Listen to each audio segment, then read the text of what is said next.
Students of second year, good morning all of you.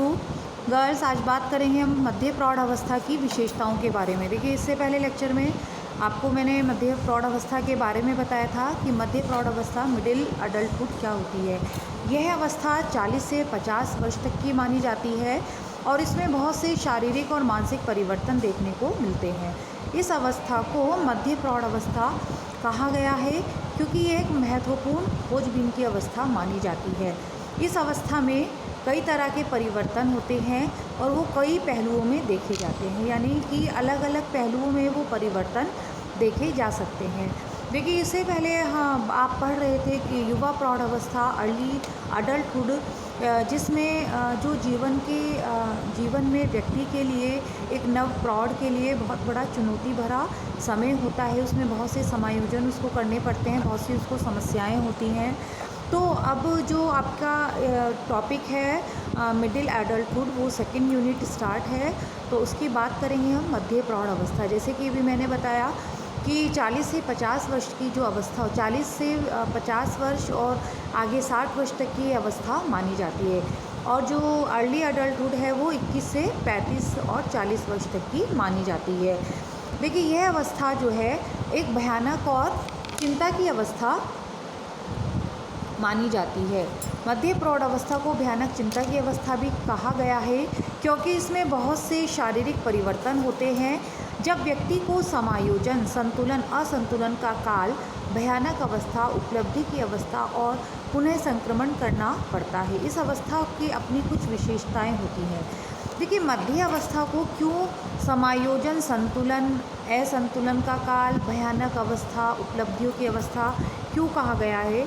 क्योंकि देखिए, मध्य प्रौढ़ अवस्था तक आते आते जो व्यक्ति के, अभी जैसे कि मैंने पहले बताया कि कई शारीरिक परिवर्तन देखने को मिलते हैं। अब उन शारीरिक परिवर्तनों को लेकर जो स्त्री और पुरुष होते हैं उनमें चिंता का एक विषय हो जाता है। कई सारी जो रोग हैं शारीरिक, उनको लग जाते हैं क्योंकि बहुत सारे हार्मोन चेंजेस उसमें होते हैं, शारीरिक परिवर्तन इस अवस्था में होते हैं, तो वो अपनी शारीरिक स्थितियों को लेकर चिंतित रहते हैं। साथ ही उपलब्धियों की अवस्था में पुनः संक्रमण। देखिए, जो 35 से 60 वर्ष तक की अवस्था मानी गई है, 40 से 60 वर्ष की, इसमें जो है बहुत सी उपलब्धियों की अवस्था तो हुई क्योंकि एक अर्ली अडल्टहुड की तक आते आते की समाप्ति तक न, जो प्रौढ़ अवस्था है उसके लास्ट तक, अंतिम अवस्था तक आते आते बहुत सारे जो लक्ष्य होते हैं, उनकी उपलब्धियां तो स्त्री और पुरुष को हो जाती है, परंतु उनमें दोबारा से उनमें समायोजन करना उनको पड़ता है। इसलिए इसको एक उपलब्धि की अवस्था में पुनः संक्रमण करना पड़ता है। अब इनकी विशेषताओं की बात करेंगे कि जो ये विशेषताएं हैं मध्य प्रौढ़ अवस्था की, उनकी जो विफलता या सफलता की अवधि किस तरह से हम बता सकते हैं। देखिए, मध्य प्रौढ़ अवस्था को पुनर्समायोजन की अवस्था भी कहा गया है। क्यों कहा गया है मध्य प्रौढ़ अवस्था को पुनर्समायोजन की अवस्था? क्योंकि इस मध्य आयु में होने वाले शारीरिक परिवर्तन के साथ प्रत्येक प्रौढ़ जो होता है उसको जल्दी या देर से समायोजन करना पड़ता है। साथ ही समय शारीरिक परिवर्तन की जो दर होती है अत्यंत तीव्र होती है। हार्मोनल चेंजेस के कारण गर्ल्स पुनर्समायोजन की अवस्था, यानी कि बहुत से शारीरिक परिवर्तन इसमें देखने को मिलते हैं। साथ ही जो परिवर्तन की दर होती है वो बहुत ही तीव्र होती है, जिससे शरीर में गिरावट पूर्णतः स्पष्ट दिखाई देने लगती है। देखिए, बात करते हैं कि जो पुनर्समायोजन की अवस्था होती है, कि अभी आपने इससे पहले पढ़ रहे थे कि जो युवा प्रौढ़ अवस्था होती है वो समायोजन की अवस्था है, लेकिन मध्य प्रौढ़ अवस्था में भी पुनर्समायोजन, यानी कि दोबारा से समायोजन, पुनर्समायोजन का क्या अर्थ है, उनको करना पड़ता है। कुछ अपने दायित्वों को लेकर, कुछ अपनी शारीरिक जो उनके परिवर्तन होते हैं उनके साथ उनको समायोजन करना पड़ता है, क्योंकि ये ऐसी होती है कि अगर जो आयु के अनुसार जो शारीरिक परिवर्तन होते हैं वो प्राकृतिक होते हैं, ठीक है ना, वो एक सहज होते हैं। इसमें ऐसा नहीं कि उनको कोई बीमारी है। आयु बढ़ने के साथ साथ, हार्मोन्स चेंज होने के साथ साथ, परिवर्तन होने के साथ साथ ये सारे चेंजेस जो फिज़िकल चेंजेस होते हैं ये स्वाभाविक होते हैं, लेकिन इनको लेकर थोड़ा सा स्त्री और पुरुष को थोड़ा समायोजन करने की आवश्यकता होती है। इसलिए मध्य प्रौढ़ावस्था को पुनर्समायोजन की अवस्था भी कहा गया है। देखिए, ये एक चिंता और भय की अवस्था भी मानी जाती है। चिंता और भय की अवस्था क्यों मानी जाती है? क्योंकि वृद्धावस्था के समान मध्य प्रौढ़ अवस्था जीवन की सबसे ज़्यादा चिंता और भय की अवस्था मानी गई है, जिसे प्रौढ़ स्वीकार करने को तैयार नहीं हो पाता है। तब जब तक कि वह एक शीशे में, एक दर्पण में स्वयं को देखता है या कैलेंडर को देखकर वह समझने का प्रयास करता है। देखिए, इस चीज़ से क्या अर्थ हुआ कि जो मध्य प्रौढ़ अवस्था होती है उसमें काफ़ी हद तक जो वृद्धावस्था के जो लक्षण हैं वो उसमें दिखाई देने लगते हैं, जैसे कि अक्सर जैसे आमतौर पर बालों का सफ़ेद हो जाना, ठीक है ना, या स्त्रियों में मासिक धर्म का बंद हो जाना, पुरुष की जनन शक्ति का ह्रास हो जाना। तो ये सब क्या होते हैं? एक चिंता और भय की अवस्था मानी गई है। उन्हें लगता है कि अब वो वृद्धावस्था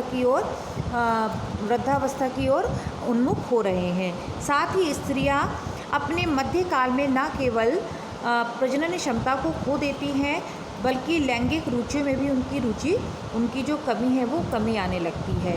अक्सर इस कारण स्त्रियों को डर लगा रहता है कि कहीं उनके पति जो हैं कहीं दूसरी जवान स्त्री के साथ लैंगिक संबंध तो स्थापित नहीं कर लेंगे, ठीक है ना। एक ये भी चिंता और भय का विषय रहता है, क्योंकि उनकी जनन शक्ति, जो प्रजनन क्षमता है, उसका ह्रास होने लगता है मध्य प्रौढ़ अवस्था में। तो उन्हें लगता है कि कहीं उनके जो पुरुष हैं वो किसी दूसरी स्त्री के साथ संबंध ना बनाए। तो इसके अलावा माँ का दायित्व भी ख़त्म हो जाता है। क्यों ख़त्म हो जाता है? क्योंकि लड़के की शादी हो जाती है, उसकी पत्नी आ जाती है, वो अपने परिवार को देखता है। तो ऐसे में जो माता थी, एक जो अपने बच्चे की केयर करती थी, जो उसका ध्यान रखती थी, अब वो जिम्मेदारी भी उसकी ख़त्म हो जाती है। तो उन्हें लगता है कि अब हम एक उनके अंदर जैसे कि हीन भावना आ जाती है, या फिर कुछ इस तरह से कहो कि वो अपनी जिम्मेदारियों से फ्री हो जाते हैं। तो एक उनमें लगता है कि अब वो कहीं उनका लड़का उनसे अलग तो नहीं हो गया है। तो ये तो कॉमन चीज़ें सब जगह देखने को मिलती है, सब परिवारों में। लेकिन ऐसा कुछ नहीं होता है, कि केवल एक साइकोलॉजिकल एक कॉन्सेप्ट होता है जो वो सोचने लगता है मध्य प्रौढ़ावस्था तक आते आते। साथ ही पुरुषों को अपनी शक्ति व स्वास्थ्य की चिंता भी काफ़ी रहती है। पुरुष वर्ग स्वयं को, परिवार को यह एहसास दिलाते हैं कि वे शारीरिक रूप से तो एकदम तंदुरुस्त हैं, लेकिन ज्ञान का अभाव व मध्य प्रौढ़ावस्था की जो तैयारी का अभाव स्त्री व पुरुष में भय का कारण बताया गया है, ठीक है ना। यानी कि जो मध्य प्रौढ़ावस्था होती है, इस आयु में आते आते जो उनकी जिम्मेदारियां हैं वो काफ़ी हद तक ख़त्म हो जाती हैं। जो उनके बेटे होते हैं, क्योंकि बच्चों की जिम्मेदारियों से भी फ्री हो जाते हैं, बच्चों का विवाह हो जाता है, तो काफ़ी हद तक जो परिवार की जिम्मेदारियां होती हैं उनसे भी वो फ्री हो जाते हैं। तो इस तरह से एक तरह से इसको चिंता और भय की अवस्था भी बताया गया है। संक्रमण काल, अगर बात करें संक्रमण काल की, तो जो तरुणावस्था होती है, देखिए तरुणावस्था में के समान यह अवस्था भी एक संक्रमण की अवस्था होती है। इस मध्य प्रौढ़ में अपने पुराने जो व्यवहार होते हैं, जो शारीरिक गुणों को त्याग कर ऐसी अवस्था में प्रवेश करता है जहां उसे नए व्यवहार, नए दृष्टिकोणों का विकास करना पड़ता है। साथ ही शारीरिक परिवर्तन के कारण व्यवहार में भी परिवर्तन लाना आवश्यक होता है, जो कि समायोजन में मदद करते हैं, ठीक है ना। तो इसलिए मध्य प्रौढ़ अवस्था को एक संक्रमण काल भी कहा गया है, क्योंकि वो अपने जो पुराने व्यवहार हैं, शारीरिक गुणों को त्याग कर एक ऐसी अवस्था में प्रवेश कर जाते हैं जो वो उसके लिए बिल्कुल नए होते हैं। यानी कि एक तरह से उनकी जो लाइफ है वो चेंज हो जाती है, ठीक है। नेक्स्ट बात करते हैं कल संतुलन व असंतुलन की अवस्था के बारे में।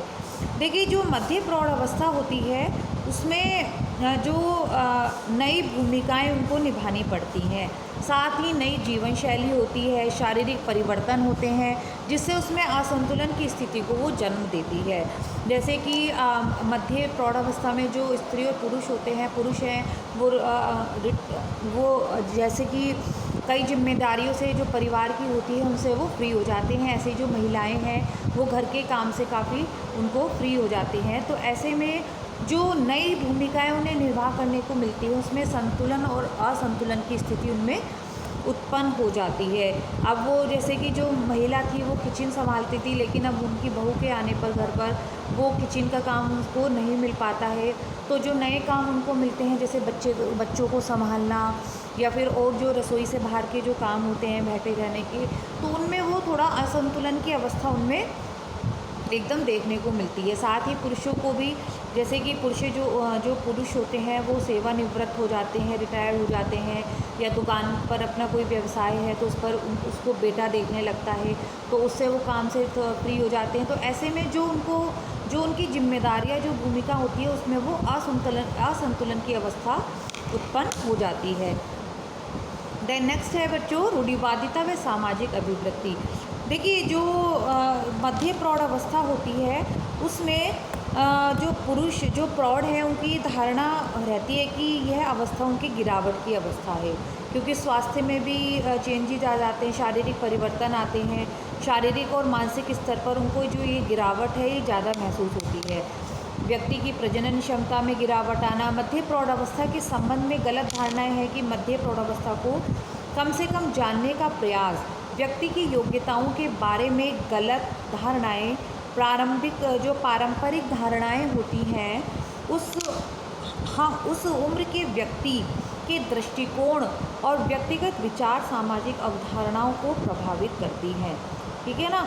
यानी कि वर्तमान में इस अवस्था के प्रति जो दो प्रकार के दार्शनिक विचार प्रचलित हैं, जैसे कि पहला कि व्यक्ति को जवान में क्रियाशील रहना चाहिए, और दूसरा अपनी उम्र को शालीनता व जीवन को आरामदायक रूप से धीरे धीरे स्वीकार कर लेना चाहिए। तो ये एक रूढ़िवादिता और सामाजिक अभिवृत्ति भी मध्य प्रौढ़ अवस्था में देखने को मिलती है। द नेक्स्ट है उपलब्धियों का समय। देखिए, जो मध्य प्रौढ़ अवस्था है उसको एक उपलब्धियों का समय भी माना गया है, क्योंकि जो वह अपने द्वारा किए गए कार्यों का उसमें फल प्राप्त करता है। जीवन के कठिन दौर में वह अपनी मेहनत से जो कुछ भी वो पाता है उसका स्वाद उसे इस दौर में पता चलता है। यानी कि युवा प्रौढ़ अवस्था तक आते आते वो बहुत सारी जिम्मेदारियों से घिरा रहता है, कहीं घूम फिर नहीं पाता है, केवल परिवार को संभालने की जिम्मेदारी, आवश्यकताओं की पूर्ति करने की जिम्मेदारी, लेकिन इस समय तक आकर वो अपनी सभी जिम्मेदारियों से फ्री हो जाता है। तो ऐसे में जो वो उसने कुछ अर्निंग की है तो वो अब अपने आगे के जीवन पर वो उसको खर्च करता है और अपने सारे शौक़ों को पूरा कर सकता है, क्योंकि अब वो उन जिम्मेदारियों से फ्री हो जाता है जो उसको परिवार में जो उसको निभानी थी, तो वो अपने को और अपनी पत्नी को समय नहीं दे पाया। तो ऐसे में मध्य प्रौढ़ अवस्था को उपलब्धियों का समय भी कहा गया है। बढ़ेगी जो मध्य वय होती है वो बढ़ती हुई आयु भी मानी जाती है, क्योंकि देखिए बेढंगी आयु क्यों माना गया है इसको। जो मध्य प्रौढ़ अवस्था होती है इसमें ना तो व्यक्ति जवान रहता है और ना ही बूढ़ा होता है, दोनों की जो यानी कि बीच की एक अवस्था होती है, ना तो उसे बूढ़ा माना जाता है और ना ही जवान माना जाता है। इस समय व्यक्ति के मन में एक भय व्याप्त हो जाता है कि समाज में उनका स्थान क्या होगा, वो यही सोचते हैं। और कई बार इस आयु के व्यक्ति स्वयं को जवान समझने के चक्कर में वस्त्रों का चयन कुछ इस प्रकार से करते हैं कि समाज उन्हें जवान समझे, लेकिन प्रौढ़ वर्ग के स्वयं को अक्सर, और प्रौढ़ जो वर्ग है वो स्वयं को अक्सर ये दिखाना चाहते हैं, एहसास दिलाना चाहते हैं कि अभी भी वे सामाजिक कार्य में उतनी दक्षता से कर सकते हैं जैसे कि वे पहले कर सकते थे। उनके अनुसार बुढ़ापा दिमाग में तो विकसित होता है, शरीर से नहीं होता है। ठीक है ना। देखिए, बेढंग की आयु इसलिए कहा गया है क्योंकि इसमें जो प्रौढ़ होते हैं, स्त्री या पुरुष होते हैं, कि वो शारीरिक परिवर्तन के कारण उनकी जो शारीरिक क्षमता है वो कम होने लगती है, लेकिन वो अपने आप को ऐसा दिखाने का प्रयास करते हैं कि वो अभी भी जवान हैं, उनमें पहले जैसी कार्य क्षमता है। तो ऐसे में क्या होता है कि इसलिए मध्य प्रौढ़ अवस्था को बेढंगी आयु भी माना जाता है। तो गर्ल्स, आज हमने बात की मध्य प्रौढ़ अवस्था की विशेषताओं के बारे में। देखिए, मध्य प्रौढ़ अवस्था को एक जो है भयानक चिंता और भय की अवस्था माना गया है और एक महत्वपूर्ण खोजबीन की अवस्था माना गया है। आई होप आपको क्लियर हुआ होगा मध्य प्रौढ़ अवस्था की विशेषताएं। ओके, मिलते हैं नेक्स्ट लेक्चर में girls. Thank you, take care.